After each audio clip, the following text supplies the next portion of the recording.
بالنسبه للشعب انا كنطلب من الشعب انه يدير قراءه للدستور الاول ووضعه في مقارنه مع الدستور الثاني. سيجد بان ليس هناك تغيير، بل هناك بعض الامتيازات التي قدمت للاسف للطبقه العليا من جديد. بالنسبه للمطالب ديالنا للاسف ما تمش تحقيق ولو مطلب. مفاهيم خطيره تم استعمالها في الدستور. اذا كنطلب منكم الشعب تحركوا ولو مره في حياتكم، تستغلوا هذه الظروف وتقولوا لا او تقاطعون الدستور.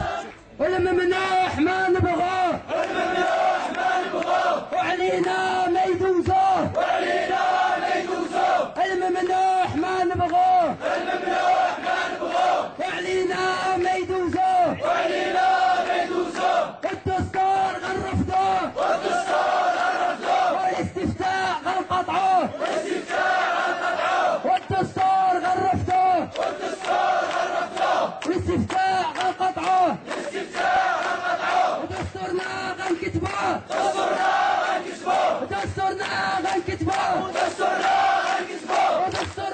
غنكتبوه، دستورنا غنكتبوه، دستورنا غنكتبوه.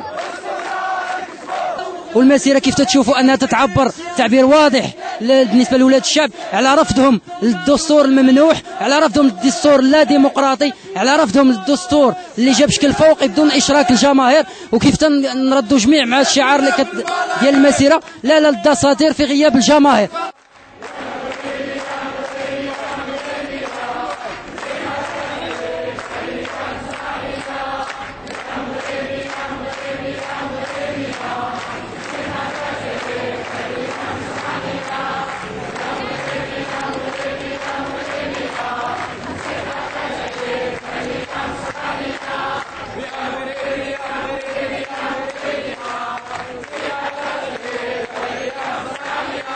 اللي كاين جوج مسيرات، مسيره شعبيه كتطالب بالحريه والكرامه والعداله الاجتماعيه، ومسيره ديال الاستبداد كتستغل وسائل الاعلام الشعبيه ديال الشعب لكي تعلن استبدادها ولكي تكرس استبدادها. وحنا نشجع حركه 20 فبراير وندعو الشعب المغربي للمشاركه في هذا الرفض الجماعي لهذا الدستور الممنوح، الدستور اللي كيكرس الاستبداد.